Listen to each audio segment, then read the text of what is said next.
El convenio 169 de la OIT, que es la norma a partir de la cual se entra dentro de nuestra legislación el derecho a la consulta, se entró en vigencia en el país en el año 95.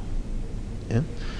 Y entonces es una fecha importante, ¿no? Ese año empezó para el país la obligación de consultar.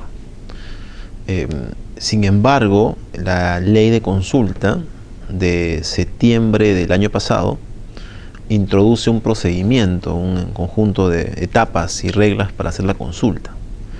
Y luego el reglamento que ha salido el 2 de abril establece un detalle de esos procedimientos, ¿no?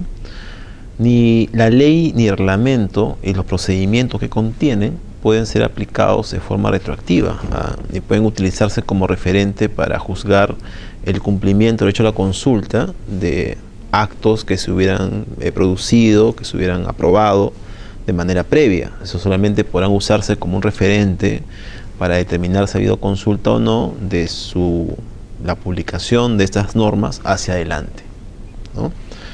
Y eso no quiere decir de que las personas pierden su derecho, ¿no?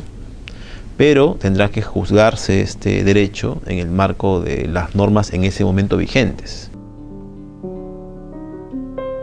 La norma de consulta se aplica para alguna medida administrativa que pudiera afectar directamente los derechos de los pueblos indígenas.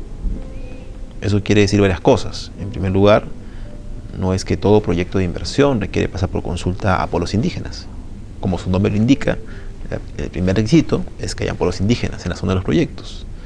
Y en segundo lugar, tiene que haber una afectación directa de sus derechos. Solo si esos dos elementos están presentes, entonces se requiere hacer una consulta previa a los pueblos indígenas.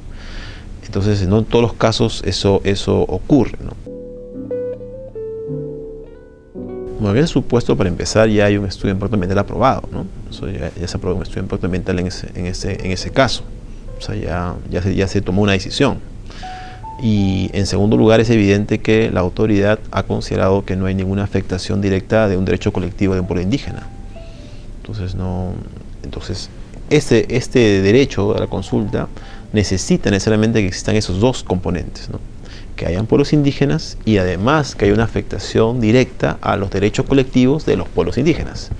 Si esos elementos no están presentes, no es necesario un proceso de consulta. Sin embargo, sí deben existir mecanismos de participación que son para todos los peruanos. En el caso del que usted menciona y en otros casos similares, los estudios de impacto ambiental contienen mecanismos de participación que se han aplicado y que se han utilizado y que han implicado un trabajo cercano con las comunidades, con las poblaciones locales, con las poblaciones rurales. No, hay un estudio de impacto ambiental ya aprobado, ¿no? Entonces, como digo, el tema de los mecanismos siempre de cualquier naturaleza siempre toman en cuenta los procesos que están, digamos, todavía por iniciarse, ¿no? Pero yo diría una cosa adicional. En realidad, los mecanismos de diálogo, los mecanismos de participación no se agotan con el tema, por si acaso, el tema de la consulta por los indígenas. Hay otros mecanismos disponibles, ¿no? Entonces, yo creo que no hay que confundir, ¿no? O sea, el hecho es, hay mecanismos que se aplican para todos los ciudadanos, como los mecanismos de participación, que están disponibles para ser usados de manera universal, y está el mecanismo de consulta a pueblos indígenas. Hay un papel muy importante de esta ley reglamento en la prevención de los conflictos, sin ninguna duda. No todos los conflictos sociales tienen que ver con pueblos indígenas, desde luego, pero una parte importante de ellos sí. A esta tarea que corresponde a la consulta, de atender mediante el diálogo de manera temprana, ¿no?, cualquier inquietud, preocupación sobre los proyectos de inversión que luego en el futuro pueden originar algún tipo de conflicto, hay que agregar necesariamente los otros instrumentos que también tienen que cumplir en labor de prevención, ¿no? No podemos hacer, por lo tanto, un cálculo exacto respecto de cuál va a ser el impacto efectivo de la consulta, pero creo que es una herramienta sin duda fundamental en cualquier estrategia de prevención de conflictos.